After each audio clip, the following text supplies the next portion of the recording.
Pakistan army chief Asim Munir ఎట్టకేలకు తన పంతాన్ని నెగ్గించుకున్నాడు. ఇక దేశంలో మొట్టమొదటి చీఫ్ ఆఫ్ డిఫెన్స్ ఫోర్స్ గా కొత్త అవతారం ఎత్తబోతున్నాడు. గతంతో పోల్చుకుంటే మరింత శక్తివంతమైన జనరల్ గా బాధ్యతలు స్వీకరించబోతున్నాడు. ఇక పాకిస్తాన్లో ఆయన్ను మించిన పవర్ఫుల్ నాయకుడు లేడని చెప్పుకోవాల్సిందే. పాకిస్తాన్ ప్రెసిడెంట్ ఆసిఫ్ అలీ జర్దారీ ఆయన్ను చీఫ్ ఆఫ్ డిఫెన్స్ ఫోర్స్ గా ప్రమోట్ చేస్తూ గురువారం నాడు ఉత్తర్వులు కూడా జారీ చేశారు. అయితే మునీర్ ఆర్మీ చీఫ్ పదవీ కాలం వాస్తవానికి నవంబర్ 29న ముగిసింది. వెంటనే ఆయన సీడీఎఫ్ గా బాధ్యతలు స్వీకరించాలి. అయితే ఆయన అపాయింట్మెంట్ ని ప్రధానమంత్రి షెహబాజ్ షరీఫ్ ఉద్దేశపూర్వకంగా తొక్కిపెట్టారు. దీని వెనుక మునీర్తో పలు బేరసారాలు జరిగిన తర్వాత మాత్రమే ప్రధాని ఆయన్ను సీడీఎఫ్ గా నియమిస్తూ ప్రెసిడెంట్ కు సిఫారసు చేయడం, జర్దారీ ఉత్తర్వులు జారీ చేయడం చకచకా జరిగిపోయాయి. తెర వెనుక జరిగిన బేరసారాల గురించి ప్రత్యేక కథనంలో మరింత సమాచారం తెలుసుకుందాం. కలిగిన వారు పాక్ పాలకులు. ఇక అసలు విషయానికి వస్తే పాకిస్తాన్ ఆర్మీ చీఫ్ గా ఉన్న ఆసిమ్ మునీర్ ను Pak president Asif Ali Zardari chief of defence forces గా ప్రమోట్ చేస్తూ తాజాగా ఉత్తర్వులు జారీ చేశారు. ఇక ఆర్మీ చీఫ్ గా కొత్త పాత్ర పోషించబోతున్న వాస్తవం ఏంటంటే ఆసిమ్ మునీర్ ఆర్మీ చీఫ్ గా ఆయన పదవీ కాలం నవంబర్ 29తో ముగిసింది. ఆపరేషన్ సింధూర్లో తాను ఇండియాను ఓడించానని గొప్పలు చెప్పి ఫీల్డ్ మార్షల్ గా ప్రమోషన్ దక్కించుకున్నారు.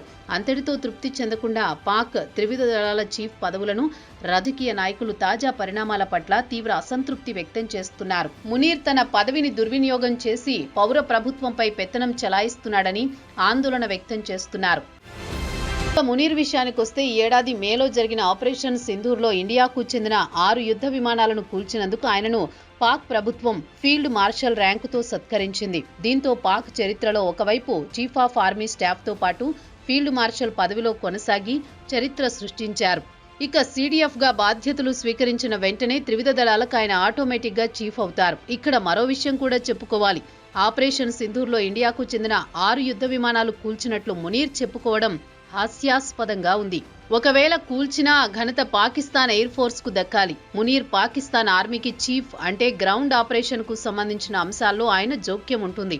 పాకిస్తాన్ ఎయిర్ ఫోర్స్ ఇండియా విమానాలను కూల్చితే మునీర్ ను సత్కరించడమేంటని పాక్ ఎయిర్ ఫోర్స్ చీఫ్లు మండిపడుతున్నారు.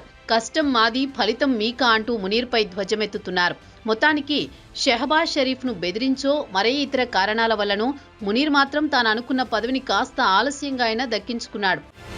అయితే మునీర్ కు సీడీఎఫ్ గా అపాయింట్మెంట్ ఇవ్వడంలో జాప్యం జరగడానికి ప్రధాన కారణం తెర వెనుక రాజకీయమైన క్విడ్ ప్రోకో జరిగినట్లు ఇస్లామాబాద్ లో పెద్ద ఎత్తున ఊహాగానాలు వెల్లువెత్తుతున్నాయి.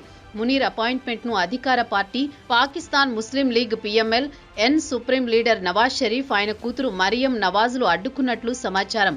విశ్వసనీయ వర్గాల సమాచారం ప్రకారం PML ఎన్ అగ్రనాయకత్వం భవిష్యత్తులో తమ రాజకీయ వ్యవహారాల్లో మించడానికి అడ్డు తగలరాదని మునీర్ నుంచి హామీ తీసుకున్న తర్వాతే ఆయనకు అపాయింట్మెంట్ ఆర్డర్ ప్రెసిడెంట్ ద్వారా జారీ చేయించారన్న టాక్ పాకిస్తాన్లో బలంగా వినిపిస్తోంది. PML ఎన్కు చెందిన సీనియర్ పార్టీ నాయకుడు ప్రైవేటు సంభాషణలో మాట్లాడుతూ ఒకవేళ Asim Munir chief of army staff తో పాటు CDF గా 5 ఏళ్ల కాలపరిమితి కావాలనుకుంటే ఆయన కూడా నవాజ్ షరీఫ్ ను ప్రధానిగా 5 ఏళ్ల పాటు కొనసాగించడానికి అంగీకరించాల్సి ఉంటుందని షరతు పెట్టాడు. మొత్తానికి ఇటు మునీర్ కు అటు షరీఫ్ ఫ్యామిలీకి మధ్య ఏదో ఒప్పందం కుదిరింది. అందుకే మునీర్ ప్రమోషన్ ఆలస్యమైందని టాక్ మాత్రం బలంగా వినిపిస్తోంది. ఇక మునీర్ తో పాటు president Zardari, Pakistan air chief marshal Zaheer Ahmed Babar సిద్దుకు కూడా 2 సంవత్సరాల పాటు పదవీ కాలాన్ని పొడిగించారు. ఆయన పదవీ కాలం వచ్చే మార్చితో ముగుస్తుంది. అటు నుంచి ఆయన కూడా మరో 2 సంవత్సరాల పాటు ఎయిర్ చీఫ్ మార్షల్ గా కొనసాగుతారు. క్రీడకు తెరతీసిందని హెచ్చరిస్తున్నారు. పౌర ప్రభుత్వంపై మిలిటరీ ఆధిపత్యం కొనసాగే అవకాశం ఉందని హెచ్చరించారు. గతంలో పాక్ జనరల్స్ గా పనిచేసిన వారు పౌర ప్రభుత్వాన్ని కూల్చేసి అధికారాన్ని హస్తగతం చేసుకున్న విషయాన్ని వారు గుర్తు చేస్తున్నారు. ఆయుబ్ ఖాన్ నుంచి జనరల్ జియా ఉల్ హక్, ముషారఫ్ వరకు పౌర ప్రభుత్వాలను కూల్చేసి అధికారాన్ని తమ గుప్పెట్లో పెట్టుకుని పాలించిన వారే. ఇక షరీఫ్లు మాత్రం పాకిస్తాన్ తమ స్వంత జాగీర్ మాదిరిగా ఒకే ఒక వ్యక్తి పూర్తి అధికారం ధారాదత్తం చేయడం పట్ల పాక్ ప్రజలు అసంతృప్తితో ఉన్నారు.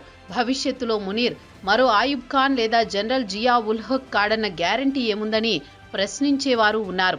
మొత్తానికి పాకిస్తాన్కు రాబోయే గడ్డు కాలమే అని చెప్పుకోవచ్చు. అలానే ఇండియాకు కూడా పెను ప్రమాదం పొంచి ఉందని చెప్పుకోవాల్సిందే. ఇండియాపై మరోమారు యుద్ధానికి దిగే అవకాశం ఉంది. ప్రస్తుతం ఆయనకు ట్రంప్ అండ కూడా ఉండడంతో మరింత రెచ్చిపోయే అవకాశాన్ని కొట్టిపారేయలేమంటున్నారు ఇక్కడి పొలిటికల్ అనలిస్టులు. ఇక పాక్ను ఆ పైవాడు అల్లానే కాపాడాలని పాకిస్తాన్లో గుసగుసలు వినిపిస్తున్నాయి.